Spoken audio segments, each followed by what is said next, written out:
ഇന്ത്യയിലെ വിവിധ സംസ്ഥാന സർക്കാരുകൾ സ്ത്രീ ശാക്തീകരണത്തിന്റെ ഭാഗമായും പൊതുഗതാഗതം പ്രോത്സാഹിപ്പിക്കുന്നതിനുമായി സ്ത്രീകൾക്ക് സൗജന്യ ബസ് യാത്ര അനുവദിക്കുന്നത് വലിയ രാഷ്ട്രീയ തീരുമാനമായി മാറുകയാണ്. ഈ നിരയിലേക്ക് ഏറ്റവും പുതുതായി ചേർക്കപ്പെട്ട സംസ്ഥാനമാണ് പശ്ചിമബംഗാൾ. ബംഗാൾ കൂടി വന്നതോടെ രാജ്യത്ത് സ്ത്രീകൾക്ക് ടിക്കറ്റില്ലാതെ സർക്കാർ ബസ്സുകളിൽ സഞ്ചരിക്കാവുന്ന സംസ്ഥാനങ്ങളുടെ എണ്ണം 8ആയി ഉയർന്നു. സ്ത്രീകളുടെ സാമ്പത്തിക സ്വാതന്ത്ര്യത്തിനും തൊഴിൽ മേഖലയിലെ പങ്കാളിത്തം വർദ്ധിപ്പിക്കാനും ഇത്തരം പദ്ധതികൾ വലിയ സഹായമാണ് നൽകുന്നത്. പട്ടികയിലെ സംസ്ഥാനങ്ങൾ ഇവയാണ്: പശ്ചിമബംഗാൾ. സുവേന്ദു അധികാരി സർക്കാരിന്റെ പുതിയ പ്രഖ്യാപനത്തിലൂടെ സംസ്ഥാനത്തെ സർക്കാർ ഉടമസ്ഥതയിലുള്ള ബസ്സുകളിൽ സ്ത്രീകൾക്ക് ഇനി സൗജന്യമായി യാത്ര ചെയ്യാം. തിരഞ്ഞെടുപ്പ് വാഗ്ദാനങ്ങളിൽ ഒന്നായിരുന്ന ഈ പദ്ധതി നിലവിൽ ഔദ്യോഗികമായി നടപ്പിലാക്കിക്കഴിഞ്ഞു. കർണാടക ശക്തി പദ്ധതി. കർണാടകയിലെ സർക്കാർ ബസ്സുകളിൽ കെഎസ്ആർടിസി, ബിഎംടിസി എന്നിവയിൽ സ്ത്രീകൾക്ക് സംസ്ഥാനത്തിനകത്ത് എവിടെയും സൗജന്യമായി സഞ്ചരിക്കാം. സ്ത്രീകളുടെ തൊഴിൽ പങ്കാളിത്തം വർദ്ധിപ്പിക്കാൻ ഈ പദ്ധതിക്ക് കഴിഞ്ഞിട്ടുണ്ട്. തെലങ്കാന മഹാലക്ഷ്മി പദ്ധതി. കർണാടകയുടെ മാതൃക പിന്തുടർന്ന് തെലങ്കാനയും സ്ത്രീകൾക്കും ട്രാൻസ്ജെൻഡർ വ്യക്തികൾക്കും സൗജന്യ ബസ് യാത്ര ഉറപ്പാക്കി. ഗ്രാമീണ മേഖലയിലെ സ്ത്രീകൾക്ക് ഇത് വലിയ സാമ്പത്തിക ആശ്വാസമാണ് നൽകുന്നത്. ഡൽഹി.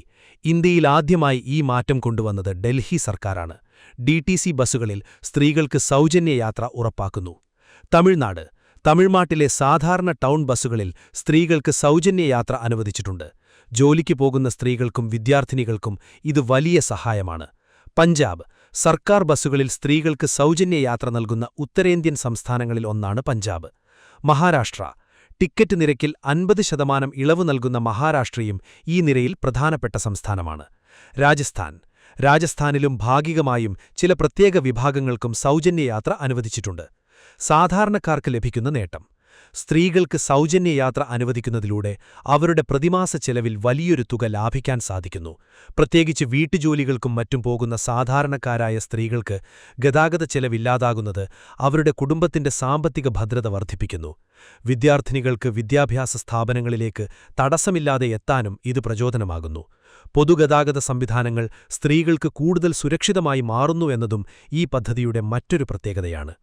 പശ്ചിമബംഗാൾ പോലൊരു വലിയ സംസ്ഥാനത്ത് ഇത്തരമൊരു പദ്ധതി നടപ്പിലാക്കുന്നത് അവിടുത്തെ ലക്ഷക്കണക്കിന് സ്ത്രീകൾക്ക് ഗുണകരമാകും. കേരളത്തിൽ സൗജന്യയാത്ര വരുമോ?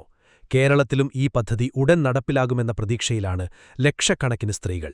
യുഡിഎഫിന്റെ തിരഞ്ഞെടുപ്പ് പ്രകടന പത്രികയിലെ പ്രധാന വാഗ്ദാനങ്ങളിലൊന്നായിരുന്നു സ്ത്രീകൾക്ക് കെഎസ്ആർടിസി ബസ്സുകളിൽ സൗജന്യ യാത്ര എന്നത്.